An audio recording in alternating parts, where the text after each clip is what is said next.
Hello, everyone. Welcome to our weekly video message for this is April 2nd, the first Friday in April. So as you can see, I have a whole bunch of folks here with me. This is our amazing guidance department. And so wanted to give them a chance to introduce themselves before we jump into some questions for them. So Corey, you want to start us off with introductions? Hi, I'm Corey Escobar, and I'm the Guidance AP Secretary. Thank you. My name is Jeff Wright, and I'm the assistant principal that works with guidance and the master schedule. And we're looking forward to getting the Mustangs back on campus. I'm Marissa Yamasquita, and I work with students' last names A through F as a guidance counselor. And I'm Raquel De Jesus. I'm also a guidance counselor, and I support students with last names G through LI. Hi, my name is Wilma Wu, and I'm also a guidance counselor, and I serve students with last names LJ through SAM.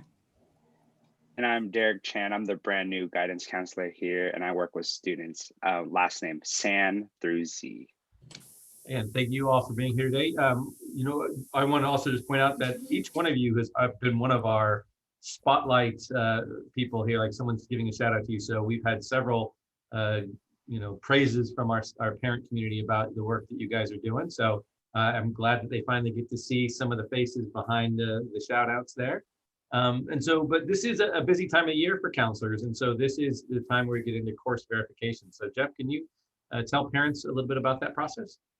Absolutely. And I agree with you. I want to say that this is a wonderful, warm, and caring guidance team, and we're all here to help students. So reach out to us.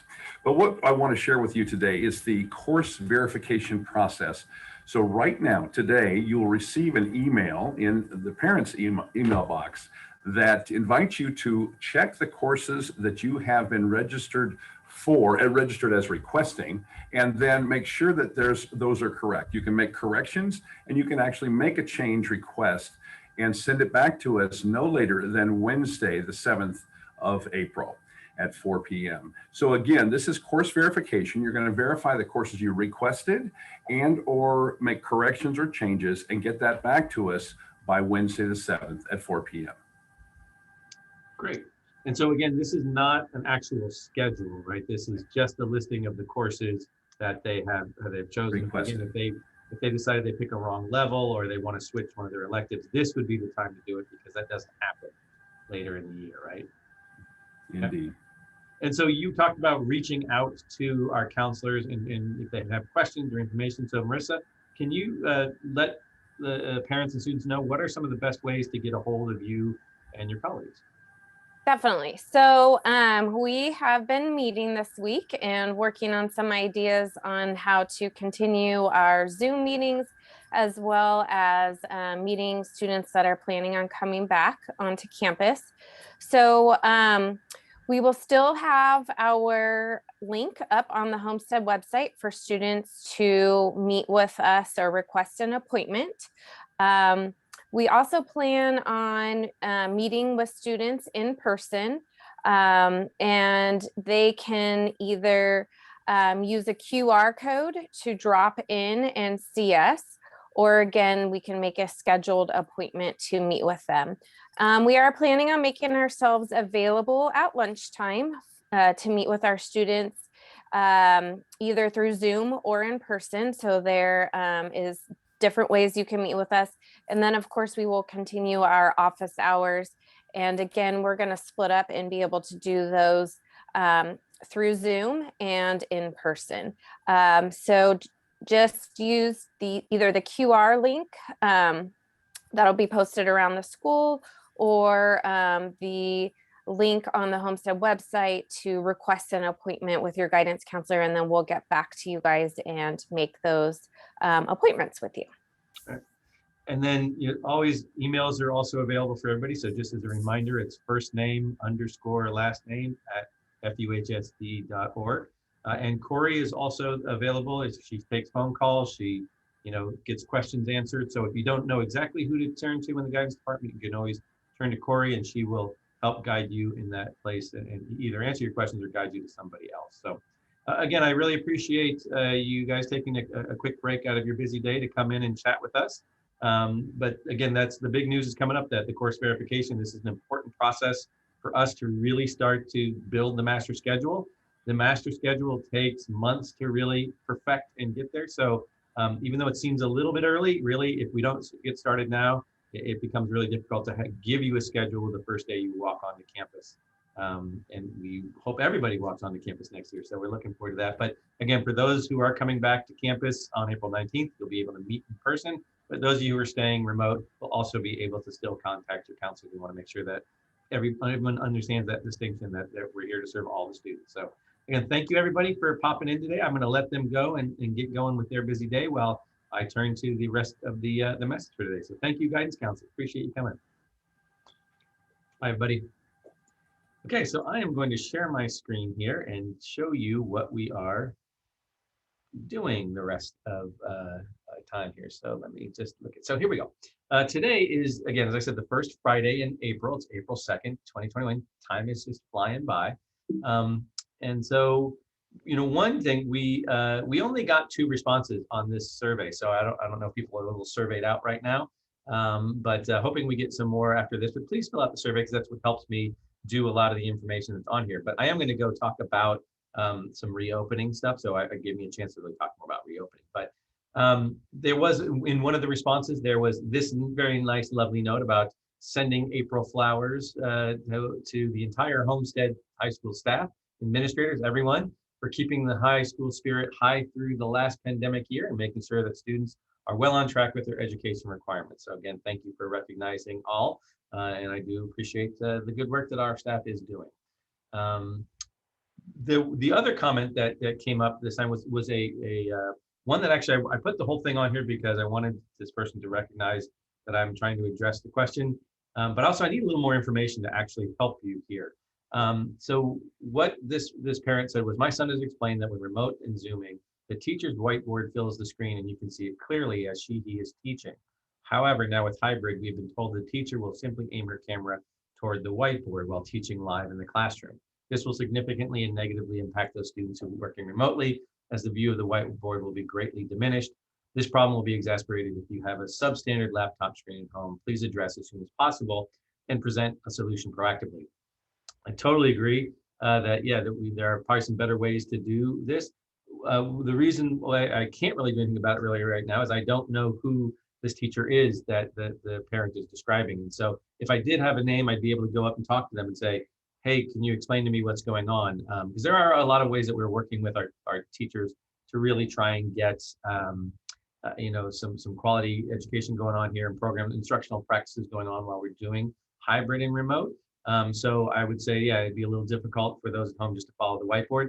However, with Schoology, this should be something that they can still do, but they may need to show the whiteboard at times if they're doing something on the board, or they may need to show something else. So there's going to be some adjustments going on. But again, if this parent who sent this to me would like to email me back and kind of let me know who it was that was talking about this, I'd be happy to go chat with that teacher. But right now, it's kind of hard to say, hey, everyone, address this. So, because this may not address to everybody. So again, if you could send me another response back and give me some more information, I'm happy to try and follow up on that one. So I said those were the only two responses I got this week. Again, hopefully there's more later. But there's a lot of stuff that needs to be given to you in terms of information for reopening, whether you're staying remote or whether you are coming in person. But there's going to be a lot of different things coming over the next several days. I know there's a lot of anxiety and eagerness about trying to return or whether staying at home. So I want to try and get as much information out there as possible. I'll go over where so you can find some more information. But here are some things that I really would like to share with you and try to, to give some information to you so you can start planning a little bit more. So as of the other day, we had about 690 students that had made the commitment to return to in-person learning. And you can sort of see how this is broken up in regard to the 9th through 12th graders. Kind of as we figured it, more 9th graders and it gets a little bit smaller as you get up to the seniors. But that's about the number of folks that you'll see on campus. Campus is going to be closed to start. We normally are an open campus where kids can come and go during their open periods. They can come and go at lunchtime. However, that is not going to be happening this time because we really want to make sure that we're keeping safety protocols, really trying to deal with the things that are going on campus. And so for the meanwhile, as we start, you will not be able to leave at lunch or during your open periods. Now, if you have an open first period of the day or last period of the day, we will let you come a little later or leave a little earlier. But if you have those open periods during the day, there will be places on campus for you to actually stay and do some work. Food service, because we are closing, food service is going to be provided for everyone for free. So it's going to be sort of a limited grab and go kind of option. We want to also cut down on the time kids spend in line or having the interactions with the food services staff. So we are trying to build a process that they'll be able to just really literally walk up to a table, grab one of two choices, and go off to do their lunch. There will be, unfortunately, no eating indoors. So our cafeteria, our hallways, our classrooms, unavailable to students because it is against the county guidelines to take off your mask and be in a room with other students. And so we're going to be asking that they eat outdoors. We're going to be opening up the entire campus. There are places that we normally don't let students eat, like the fields and some of the other areas, just so they can get a chance to spread out and be out and about. Now, again, want you to realize that the number of students coming back to campus is really not that much compared to what's normally here. You normally have 2,400 students on campus. 700 are going to be able to spread out pretty easily, and it's going to feel a lot less crowded than it does when there's 2,400 students. So there will be plenty of places for kids to eat, but again, no indoors, no hallways, and no cafeteria at this point. Now, students must wear a mask at all times. Adults on campus must wear a mask at all times. I'm not wearing one right now, as you can see, but I'm also in my office with the door shut. Nobody else is in here. I also have my own HVAC system that works through here, as do some of the other folks in their offices. So you might see a teacher in a classroom without their mask on, or teachers in a group eating lunch, say, in a classroom without their mask on. They're all vaccinated. We're all fully vaccinated.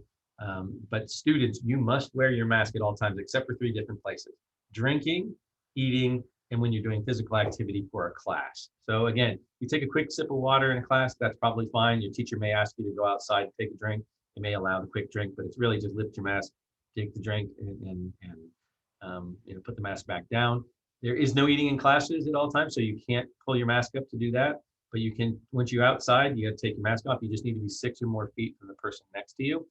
And if you're doing a PE class or something physically active for a class, we will also allow you to take your mask off, but you still need to be 6 feet. You need to be outdoors, you need to be 6 feet away from somebody else. So again, really going to be making sure that students are wearing masks. You might want to start getting used to that now and wearing your mask a little bit longer around the house and stuff, because it does take a little bit to get used to. If for some reason you forget a mask or it gets damaged while you're here on campus or unusable, we have masks and we can give them to you. You should be bringing your own mask, though. We can't provide you a mask every single day. But again, if something happens, we're happy to give you one. We have also put hand washing stations around campus so that you don't just have to go into the bathroom to wash your hands. You can wash them outside.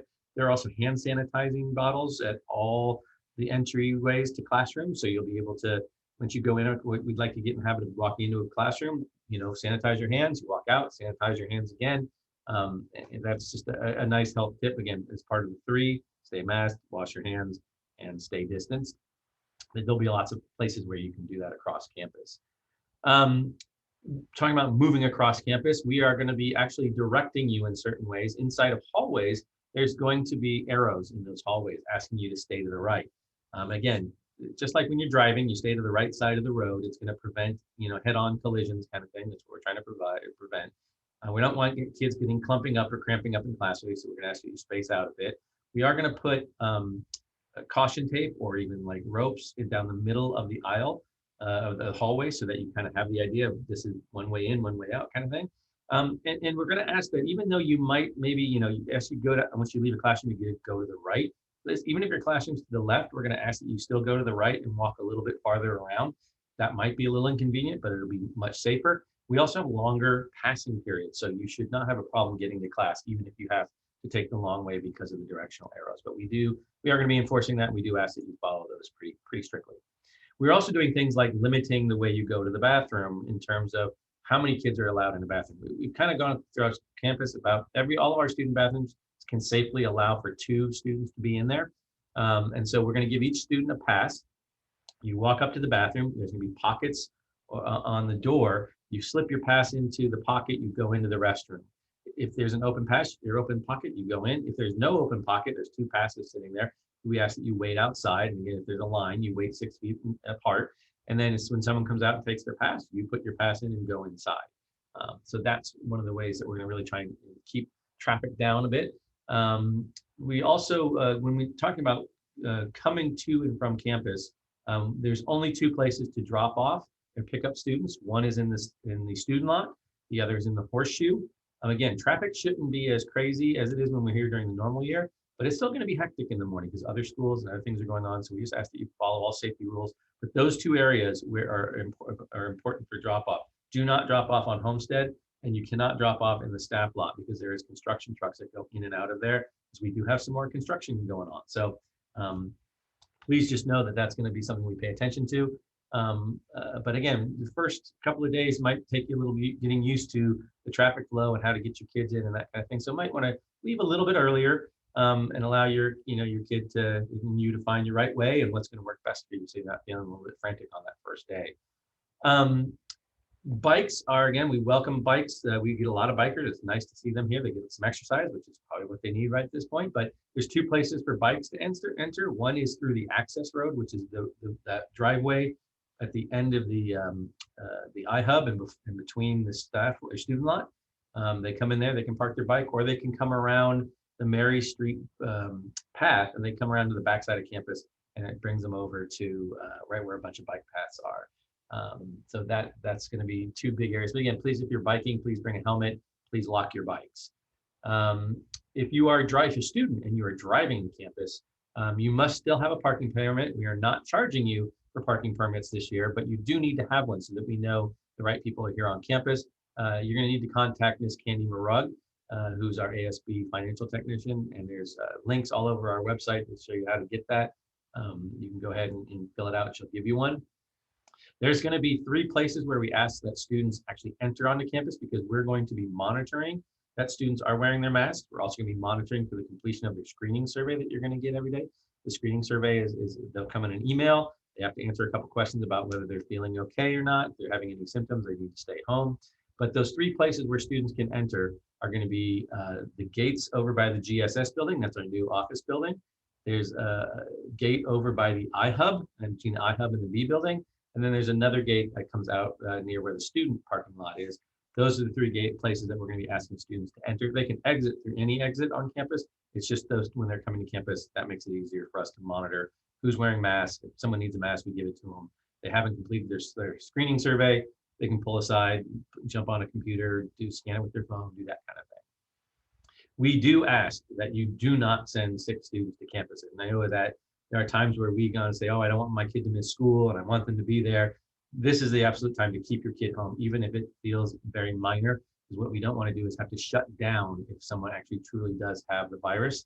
So please keep your kids at home. It's also the rare occasion where you can be sick, yet still not miss school because you can log in. But we do require that parents actually call in to say that their kid is sick and at home, but will be Zooming in. That's, again, just one of those checks and balances in regards to you knowing where your students are and we knowing that the students are in the right place too. If you do send a student to campus and they're not feeling well, or they start to get sick while they're here, whether it's a student or a staff member, we have an isolation room that we escort that person to, and then we call the parents to come get them and go get them checked out. So we will remove them from the classroom. We may have to move that classroom afterwards and definitely clean that classroom afterwards. But again, so that's part of the protocol. But again, if you do try and send a sick kid to school, we're probably just going to end up pulling them because we're going to be very, very sensitive to kids who are not feeling well and not having them be around our other students. So that's an absolute, that's a major problem. So we don't want to do that. A couple more things that we're changing a little bit differently. So thinking about this when you're coming to school, if a student is late, normally they would go to the attendance office, get a pass. At this point, we're saying just go straight to the classroom. We want to cut down those, contacts with other people that really aren't necessary. But you as the parent should call in and say my student is late so that we know. And then actually you'll also, if your student is late, it'll get marked as late. And so you'll know when you're looking at IC, like, wait a minute, my kid should have been on time that day. So it's a little check and balance for you. If you need an off-campus pass, we would ask that you call or email attendance, and they will actually send an off-campus pass, and we'll send them an electronic pass. Again, cutting down on that contact. Basically, we'll email your student saying, your mom called, said you have a dentist appointment at this time. Please show this to your note to your teacher. You show that note to the teacher, and they go away. In those 2 responses that we had to the survey, one of the questions was, what's the process for a vaccination appointment? Same thing, like a doctor's appointment. You call us, our attendance office, say, my son or daughter has an appointment for the vaccination at such and such time and needs to leave at this time. We'll send them an email saying, yes, you have an off-campus pass, and then you'll be able to go.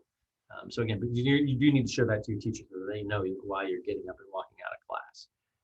Again, if you're remote and that happens, again, just call attendance and let us know it. And also just let your teacher know, because that would be helpful for us to know. As I mentioned earlier, there are no off-campus waivers for open periods or lunch because campus is closed. So normally you can sign up for those, but we're not going to allow that this time. Students who do have open periods will be either allowed to be on campus somewhere outside. There's plenty of tables and benches and places for them to be. They can also go into places like the library or the iHub or the student center, and we'll have places set up for them to be able to work and do things. But again, if you do have an open period during the middle of the day, you are going to have to stay on campus. We do ask that students bring a fully charged tech device, whether it's a Chromebook or a laptop. Charge that thing overnight so that it comes with the most amount of charge that you can possibly bring to it. And then also bring a charging cord and possibly some headphones, because we will not be loaning out headphones. Now, your student may not be on a device all day long, but there are going to be times where there are students that are Zooming from home, so there may be some ways to connect with them. They're still going to be checking into Schoology, still writing things on Google Docs, that kind of thing. So they will need a tech device. If you don't have a computer to bring to school, or you don't want your student to bring that computer to school, you can still check out a loaner from our library, our tech service. You just go to our website, there's a tech request form, fill that out, and we'll be able to set you up. I would recommend that you do that before the 19th though, just to get it set up and ready so that your student has it and is ready to go on that first day rather than waiting. If for some reason the computer dies that day and you can't get it charged, or you forget the computer or forget the cord, we do have some temporary loaners that can be accessed through the library. So if it dies during the day, you tell your teacher will send you to the library and we'll get that fixed. So technology should not be an issue. We do ask that you bring your own. We are, again, in terms of trying to cut down on the amount of people still coming through, because there are still concerns with people who aren't vaccinated or aren't fully vaccinated, that we're still going to be trying to hold all of our parent meetings through Zoom. Now, there might be a reason to have one in person. We'll do that. We'll follow safety protocols, but right now it's working really well to do the Zoom meeting, so we're going to continue doing that. May also be a little bit helpful to you, so you don't have to travel or leave work so much. You can be at work, do your Zoom, come back, or be at home, whichever works. Please don't just show up at the office. We are not having a doors wide open kind of policy. As a matter of fact, doors are going to be locked, and we're going to be regulating who comes through. So if you come and just show up, chances are we're not going to be able to get and serve you that way. It would be better for you to call or email, and that would be an easier way to do it. Students aren't also going to be allowed to just wander through the office like they have in past. We are going to be setting up a QR code system where they can scan on their phone the QR code and set up an appointment with whatever individual in the office that they need to see, whether it's a counselor, as you heard the counselor talking about earlier, an administrator, the registrar, attendance clerk, school-based therapist, deans, could be anybody. So that's going to be a system that they'll see here on campus. There'll also be times where our counselors will be out on campus and students can go up and talk to them. If you need to talk to any of those folks, again, just send us an email, give us a phone call, and we'll set something up. I do want you to be aware that, and also it should remind you that students who are on remote, you're not going to be scanning the QR codes, but you can still send an email or do some of those Zoom office hours for folks. So please remember that. A couple of weird things that might pop up, just so you have a heads up on this. We are, putting in some staff work days on April 7th, 8th, and 9th. So what that might look like is some of you may have just normal classes, and your kids going to go to their first period class. They're going to be in there for 90 minutes. They'll have their break. They'll go to the next class. But some kids may also have an asynchronous work assigned during that time.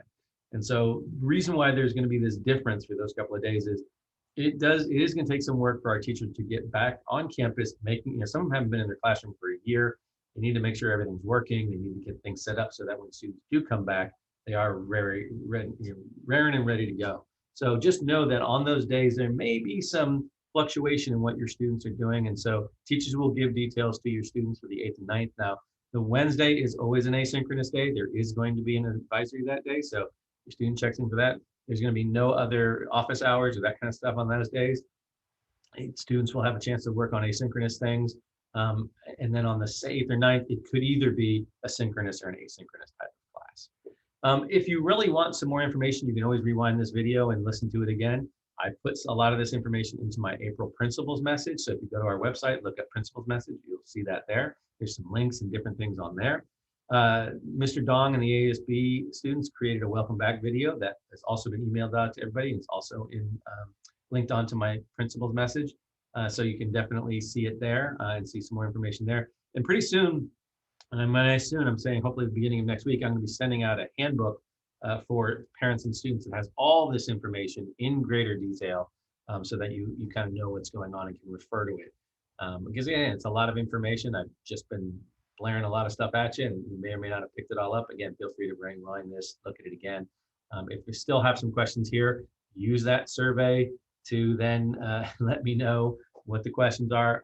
Also, there's a couple of you getting down to maybe 50 or 60 who have not told us whether you want your student to be remote or in person yet.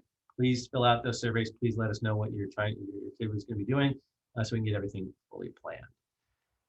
And I just want to say that we are extremely excited to be welcoming kids back to school. So this is the moment we've all been waiting for, and we're all super excited. It's a lot of work, as you can see. We're changing a lot of things, and that always creates a lot of work and a lot of stress sometimes. But we are very excited to be having kids back on campus. We already do have kids on campus after school. It's going to be nice to see them here during school, though. Wanted to go on some important dates here. So again, as you heard the counselors talking about, April 2nd, today, course verification letters are going to be sent home via email. And I put another wrong date on here. That should be April 7th. Course verification letters are due. So ignore that 9 there. April 7th, course verification letters are going to be due. So please look at those, get them back to us. We appreciate it. Again, as I mentioned, the April 7th, 8th, and 9th are when our staff returns to campus.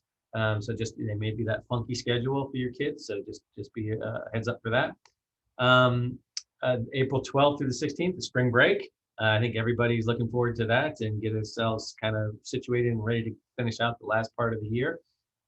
We just ask that you be safe and that when you return to school, you're safe and ready to go. Again, on April 19th, that is the very first day of our hybrid program. And I threw on here June 3rd is graduation just because, that's coming up here pretty soon. So I wanted people to be aware of it, and there's been a lot of questions about it. We will be doing an in-person graduation for our seniors. Super excited about that. Why there's details there to follow is that we still have some limitations in terms of the number of people allowed in our stadium. So we may be holding multiple smaller graduations over a couple of days. So we're really gonna have to plan that out and get that information to you. But there's lots of great stuff coming up for our seniors in regards to things like that. So just wanted you to be aware that date's coming up here soon and we're thinking about it. So again, I appreciate you staying the time here with me. I hope you enjoyed listening to our counselors. And again, please get those course verification letters back to us by April 7th, not the 9th that I wrote on there, April 7th. And if you have any questions or concerns or suggestions about reopening, please send us those questions through the April Parents Survey. I can find that in the email that came home that this video was attached to as well. And then on my April Principals message, the link to the survey is in there too. Thanks a lot, everyone. Have a great weekend. See you next week.